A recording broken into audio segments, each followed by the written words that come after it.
evening, ladies and gentlemen. I always feel embarrassed when the person introducing me to speak has a prepared speech and I don't have one. People thought, is this guy serious? You know, you came to speak to us and you don't have any notes, you don't have anything. But the reason that I do that, or I can do that, is because, one, whatever I'm telling you is true. Because it's true, I don't have to remember what lie I told before. And the second reason why I can do it is that I believe almost every single thing I'm saying, you can relate to yourselves.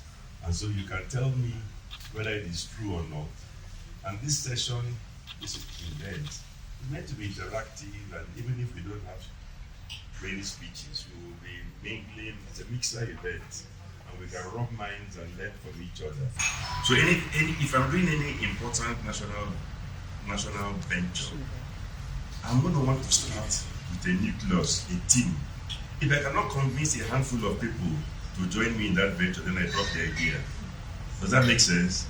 Yes, so the initial team was, I said, okay, I have this idea. Nigeria is all about anything political, is about geopolitical zones, different walks of life, and all that stuff. So let us see whether can I put together with minimal effort 18 people, 3 from each geopolitical zone, who buy into the idea and they can be the initial advocates. And that's how very quickly, in fact, if anything, had opposite problems. More people that were interested than the 18, but 18 is just a number. There's just 3 from each political zone. So right from the first day, we had 18 people and they're on the website. And I'm happy. For a long time, I thought I was going to be alone among the 18 because they're all over the world. One is in Washington, D.C., one is in London, some are in Oxford, some in Abuja, Sokoto, everywhere. So when it boils down to those who are available and present, those who are actually based in Lagos, of the 18 are probably half a dozen or something. And so let me also introduce Yemi Adamaluku, who's worked in, who is an initial advocate. People know that enough is enough, or EIE. You know, so we started off with 18 initial advocates. The intention was to quickly ramp up using the connections and networks of those 18 people to try and see whether you could spread the same message to the whole country, at home and even diaspora. So what is the message? I think that's very important. What exactly is the message, or what is the problem?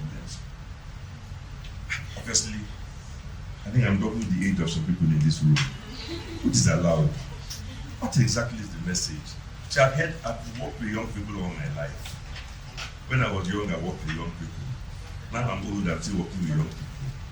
So I often try to interact a lot with young people, and I think that most young people in Nigeria have been given a raw deal by the country.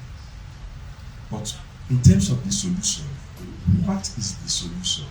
Everybody can complain. Everybody can lament about how Nigeria is not working. But let's think together in this room. If Nigeria is ever going to change, what are the 1 or 2 critical things that have to change first before Nigeria as a nation begins to change? If you could bring about change and we're advocating things like a bloody revolution and so on, that implies one sort of action which many of us don't advocate, because you may end up being the victim yourself, because those things don't have shape or form or reason and are pretty random. And I think Nigeria has been through that from 1966 and so on. Young people taking over or trying to take over, hopelessly out of their depth. They shoot a few people, they get into governance, they don't know jack, they make all sorts of mistakes and even worsen the problem that they thought they were solving. So we're not going down that route. Many of us spent our lives, the bulk of our adult lives, fighting for democracy in Nigeria because the military were in power from when I was 10 years old. So we finally got democracy, and I said the final in its latest form. in 1999. So, if you want to bring about change in a democratic setting, how are you going to go about doing it? I don't have a perfect answer, but I have a clue. I have a clue because I've seen it before, even in Nigeria. You know, one of the landmark, and that's why there's a national holiday on June 12th. One of the reasons why June 12th is a national holiday today is because people believe that that's when the seeds of democracy were properly sown in Nigeria. Because on that day we had an election. People thought it was free and fair. We all knew the outcome. We knew who the winner was. And then the election was annulled. I know some people that ever since June 12, 1993, have not gone back to vote ever again because they were traumatized by the experience and it made them give up on Nigeria's brand of democracy.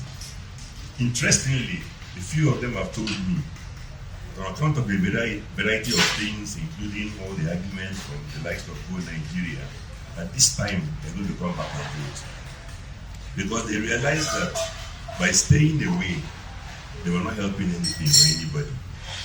Now, the main reason for GoNigeria and the whole idea of bringing young people back to be politically active, when I say politically active, forget about whether you run for office or not. It's about the main demographic in Nigeria, are educated young people. That is by far the largest demography in Nigeria. You can stretch your imagination about young. I think those who said 18 to 34. But that's just an INEC age bracket. You can even say those from 18 to 40. We don't have huge life expectancy anyway. Most people who are old are already dead.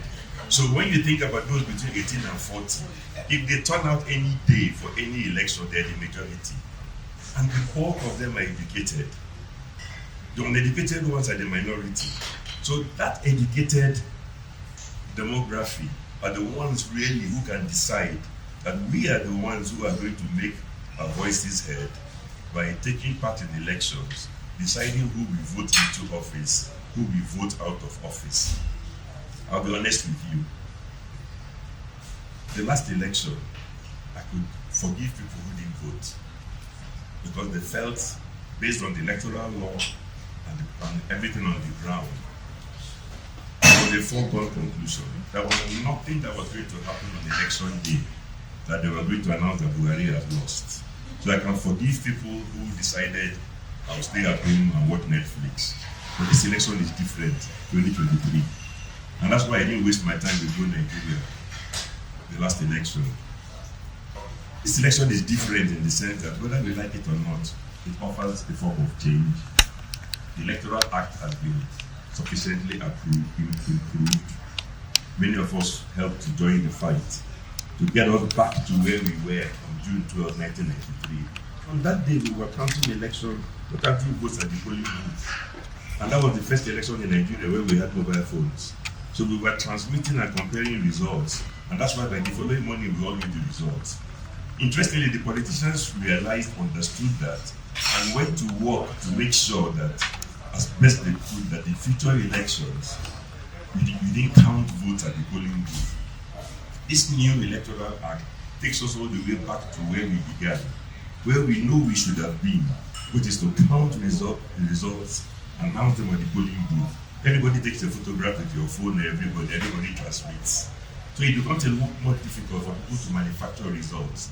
So if people thought in the past I stayed away because in any case the system was corrupted, this next election offers you a better chance of getting the wishes of the majority out. And if it has a better chance of getting the wishes of the majority, then who are the majority? It is the educated youth. Indeed, most of the politicians in my age group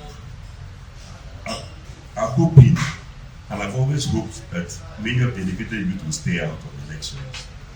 Because it actually makes life easier for them. Because then you can distribute money to some illiterates, a few people who are unemployed and so on.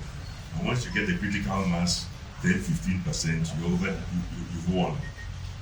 So what they actually fear is a large turnout. And that's what we want to give them, a large turnout. You take Lagos that has 6 million voters. The parties that control Lagos have never come out with over 1 million votes before. So the day 2 million people come out to join on election day, anything can happen. So part of what we are doing is to try and change that mindset, because it has become fashionable for young people to say, I'm frustrated, I'm fed up, this country is not working, I won't vote. Somebody said I will japa, or even if I can't, I'm disenchanted and my vote does not count. And we're saying no. The only time Nigeria is going to change is if you come back and vote, like happened on June 2 of 1993, where you're the majority and people begin to respect that the sum total of your wishes will carry the day, or can carry the day. That's what you need. Also, let's remember, election is at many levels. It's not just presidency.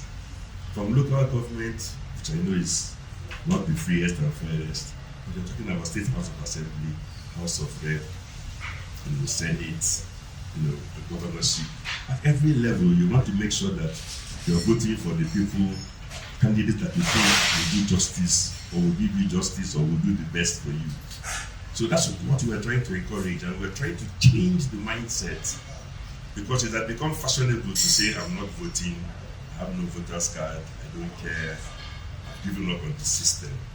We're trying to shift the needle, where for young people now, when they tell you they have no voter's card, they're a bit embarrassed, because even their age mates are saying, hey, if I have a voter's card now, I've got the message, I'm going to vote.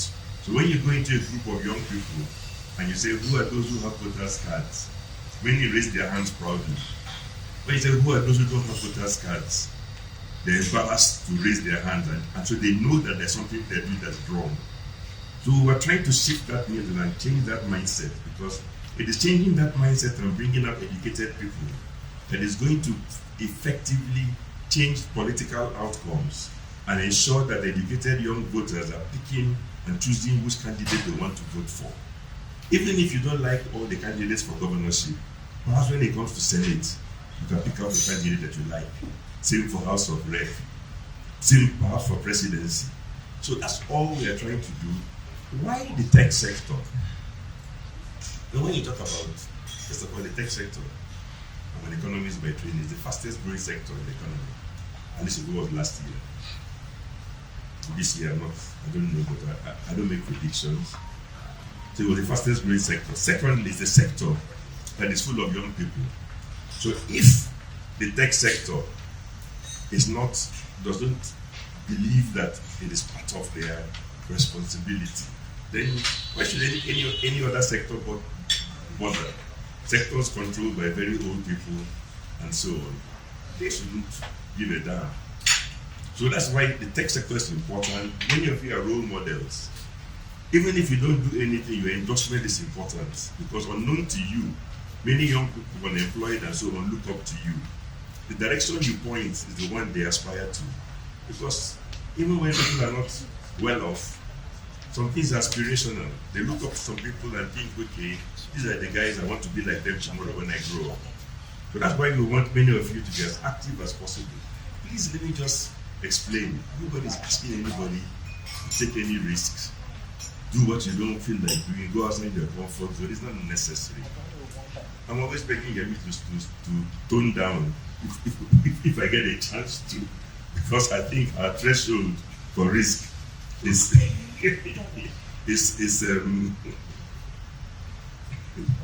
it's probably too high. But that's my personal opinion. It doesn't really matter. Everybody decides for themselves what they can do. So the Go ambassadors are people like the celebrities who are lending their names and their faces. The Go volunteers are people who simply trying to help propagate the message, amplify it, cost you nothing. Somebody says something, you like it, you retweet, or you say it in your own language and you spread it around and you use the hashtags. And every expert we've spoken to, anywhere, including those overseas, have said the way to reach the young people, even in Africa today, it's like 70-80% social media. Yes, you can use radio, which we are using, but those are the instruments, And so my appeal to you really is that we want to work together, we welcome ideas, and at the end of the day, you have a bigger stake in this country than I have. Because even if I think I will live on like Peterside, I think you have a longer future than I have, the bulk of you. So what concerns me is what your children, yourselves, your children and grandchildren, the Nigeria you will face. And don't kid yourself that you will never get that Nigeria unless you yourself begin to show an interest and become politically active. So that is the message. And I'm not saying I could have said many more things. As you can tell, I didn't have any notes. I didn't tell any lies. I'm not saying that Petusi was lying. I think that's what you're saying. Let me also introduce Joyce, who is one of the admin coordinators for the Go Volunteers, Joyce Omoshika. I think she has a vested interest in being like active. Because I think should I report that your husband is running for office? Husband is a young man who's running for office. So she also wants young people to vote. So that's why she's very active. Amongst other things. But she's convinced herself. So that's the message. And please feel free if you have any questions. There's nothing embargoed. If you have any questions or want to say anything, feel free to say it. And let's just have a formal meeting. And at this point, I hand over the microphone to Tosin, who's my boss. Thank you, Anna.